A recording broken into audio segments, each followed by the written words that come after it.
अहम मुद्दों पर बातचीत करते हैं। जब ये डिबेट चल रही थी, तो उसमें 2-3 वर्ड आपके बहुत ज़्यादा अहम थे, वो इस्तिलाह भी कर लीजिए, है ना? गॉड को साबित करने के लिए जैसे कंटीजेंसी आर्ग्यूमेंट्स है और कुछ और वर्ड्स है। तो ये क्या है ज़रा सा इसको समझाइए कंटीजेंसी आर्ग्यूमेंट? चलें आपने तो देवबंद में पढ़ा है ना? जी, आप समझ जाएँगे और आसानी से। देखें, खुदा के सिवा सारे वजूद जो हैं वो मुमकिनुल वजूद हैं, बिल्कुल। वाजिबुल वजूद नहीं है। नहीं है। मुमकिनुल वजूद यानी कंटिंजेंट होना, इसका मतलब ये होता है कि कोई भी चीज़, मसलन ये मेरे सामने एक माइक है, जी, ये एग्ज़िस्ट कर भी सकता था और नहीं भी कर सकता था। इसके बिल्कुल, एग्ज़िस्ट करने न करने से यूनिवर्स की एग्ज़िस्टेंस में कोई फ़र्क तो नहीं पड़ा। बिल्कुल। अच्छा, अब आप देखें ये एक स्पेसिफ़िक शेप में है। जी, अगर इसे एग्ज़िस्ट करना ही होता तो किसी और शेप में भी तो हो सकता था, बिल्कुल।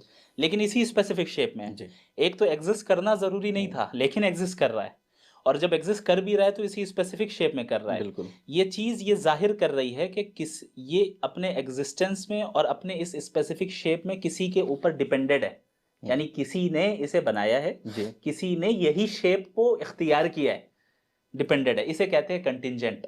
ये चीज़ कंटिंजेंट कंटीजेंट। हो गई। तो हर वो चीज़ जो कंटिंजेंट होती है, जो मुमकिनुल वजूद होती है, हुँ, वो किसी के ऊपर डिपेंडेड होती है। अब इसी माइक को हमने बॉल की मिसाल दी थी वहाँ पे, जी, उसको आप बड़ा करते चले जाएँ और पूरी यूनिवर्स के साइज़ में ले आएँ। अब ये जो पूरी यूनिवर्स है, ये एग्ज़िस्ट कर भी सकता था, नहीं भी कर सकता था। और एग्ज़िस्ट कर सकता अगर करना ही था, तो दूसरे लॉज़ में भी कर सकता था। ये क्या ज़रूरी था कि अभी जो लॉज़ ऑफ़ नेचर हैं, वही रहें? वही अब रहे। आप ग्रेविटी को देखें, हुँ, अब हमारे प्लैनेट को देखें कि कहाँ पे जो इसका हैबिटेबल ज़ोन है, वहाँ पर है। हुँ, जितनी दूरी है सन की और जितनी दूरी मून की है, वगैरह-वगैरह, आप पूरी यूनिवर्स की फाइन ट्यूनिंग को देखें, तो आपको पता चलता है कि स्पेसिफिक फॉर्म और स्पेसिफिक लॉज़ के साथ जो है ये कायनात चल रही है, ये यूनिवर्स चल रहा है। जी, तो इसका एग्ज़िस्ट करना ज़रूरी नहीं था, कर भी सकता था, नहीं भी कर सकता था, और करना ही था तो दूसरे लॉज़ के साथ भी और दूसरे फॉर्म में भी कर सकता था, लेकिन जी, स्पेसिफिक फॉर्म में कर रहा है। ये इस बात की अलामत है कि पूरा यूनिवर्स जो है ये कॉन्टिंजेंट है, यानी डिपेंडेंट है। अब जो कॉन्टिंजेंट होगा, वो किसी के ऊपर डिपेंडेंट होगा। बिल्कुल। अब यूनिवर्स किसी के ऊपर डिपेंडेंट है, फिर वो किसके ऊपर डिपेंडेंट है? यहाँ से फिलोसोफर्स कहते हैं नेसेसरी बीइंग के ऊपर। यानी अब इस माइक को, ये माइक किसी के ऊपर डिपेंडेंट है, किसी इंसान के ऊपर। बिल्कुल, वो इंसान भी किसी के ऊपर डिपेंडेंट है, चूँकि वो खुद कंटिंजेंट है। वो भी किसी के ऊपर डिपेंडेंट है, वो भी किसी के ऊपर डिपेंडेंट है। अब 2 ऑप्शन है, या तो कॉज़ेज़ को आप करते चले जाएँ कि भई ये उसका कॉज़, ये उसका कॉज़, ये उसका कॉज़, ये उसका कॉज़, और लामतनाही एंडलेसली सिलसिला। चलते चले जाएँ। इसे कहते हैं इन्फिनिट रिग्रेस, जिसे तसलसल कहा जाता है। तसलसल या तसलसल, लामतनाही। लामुतनाही। हुँ, तो तसलसल बातिल है, जो इन्फिनिट रिग्रेस है वो लॉजिकली पॉसिबल नहीं है, प्रैक्टिकल वर्ल्ड में, यानी कॉन्सेप्चुअली मुमकिन है। हुँ, मिसाल के तौर पे न्यूमेरिकल्स हैं, नंबर्स हैं, 1, 2, 3 ये इन्फिनिट होते हैं, आप गिनते चले जाएँ, गिनतियाँ चलती चली जाएँगी। लेकिन जो रियल एक्जिस्टेंस है जिन चीज़ों का, हुँ, जो न्यूमेरिकल्स हैं, वो तो हमारे ज़हन का आइडिया है ना, उसका कोई अपना एक्जिस्टेंस बिल्कुल। अलग से नहीं है। इसका अपना एक्जिस्टेंस है, यूनिवर्स का अपना एक्जिस्टेंस है। तो जो कॉजेज़ हैं, उसमें इन्फिनिट रिग्रेस नहीं हो सकता। क्योंकि अगर इन्फिनिट रिग्रेस होगा ना, तो कोई चीज़ वजूद में नहीं आएगी। मैं इसको आपको एक मिसाल के तहत समझाऊँ जी, कि मान लें कई सारे फ़ौजी खड़े हैं एक साथ, और जो सबसे आगे फ़ौजी है वो कह रहा है, मैं उस वक़्त शूट करूँगा जब जो है मेरे पीछे जो फ़ौजी है जब मुझसे कहेगा।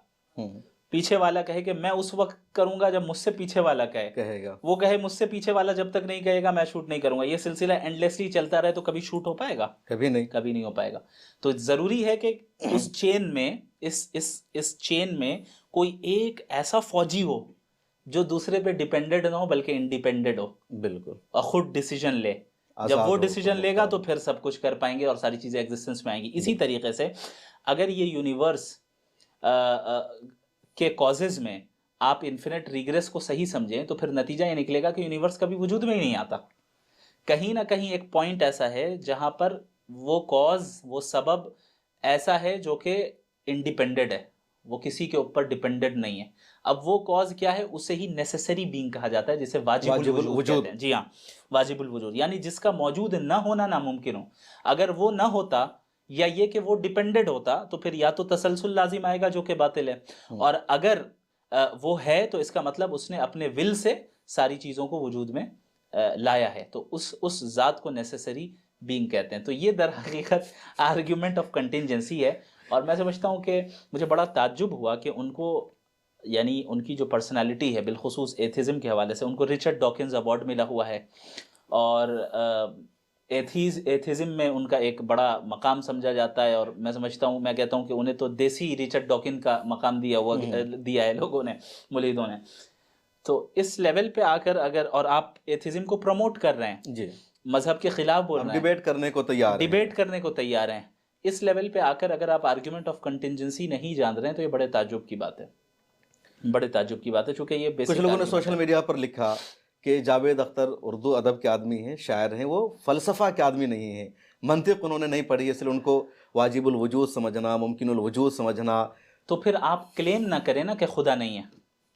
मैंने उनको यही कहा वहाँ पर उस दिन डिबेट जी। में कि एक पोजीशन ये है कि हमें नहीं पता, हम्म, एक पोजीशन ये है कि नहीं है, हम्म, एक पोजीशन ये है कि है नहीं है, दोनों क्लेम है और दोनों नॉलेज को डिमांड करता है। बिल्कुल। यानी आपके पास नॉलेज है तभी तो आप कह रहे हैं कि नहीं है, पता है, आपको यकीन है कि नहीं है, तभी तो आप दावा कर रहे हैं कि उन्होंने नहीं कहा है। बर्डन ऑफ प्रूफ मेरे ऊपर नहीं है। हाँ, ये दर हकीकत जो है हरबा होता है एथिज्म का अपने आप से, यानी बर्डन ऑफ प्रूफ यानी एक देने और की प्रॉब्लम है भावना ना से। कि जी, एक तरफ आप कह रहे हैं कि ठीक है बर्डन ऑफ प्रूफ नहीं है, हम मानते नहीं है, तो आप इसको प्रमोट भी करते हैं मीडिया में, और तकरीरों में, आप इंटरव्यू में रिलीजन को बोलते मॉक हैं। कर रहे हैं, रिलीजन को मॉक कर रहे जी, हैं आप। जी, आप गालियां देते हैं, अरे सवालात करते गालियां तो हैं। नहीं दी उन्होंने, अलबत्ता ये है कि बाज नाजेबा अल्फाज जरूर खुदा के नाजेबा, ताल्लुक से उन्होंने हाँ, कहे। कई जी मरतबा उससे जी जी ज़्यादा भी उन्होंने कहा, सुनने वाले को गुस्सा आएगा। जी। तो आपको क्या लगा उस दिन जावेद अख्तर की तैयारी पूरी नहीं थी इन तमाम चीज़ों को लेकर के? ये तो ऐसी मिस्ट्री है कि ये वही बता पाएंगे कि हुआ क्या है। उस दिन डिबेट में जी। फ्री विल को लेकर के बहुत ज़्यादा बहस हुई। मैं चाहूँगा कि ज़रा सा फ्री विल को आप समझाइए, है क्या? क्या उसकी लिमिट है?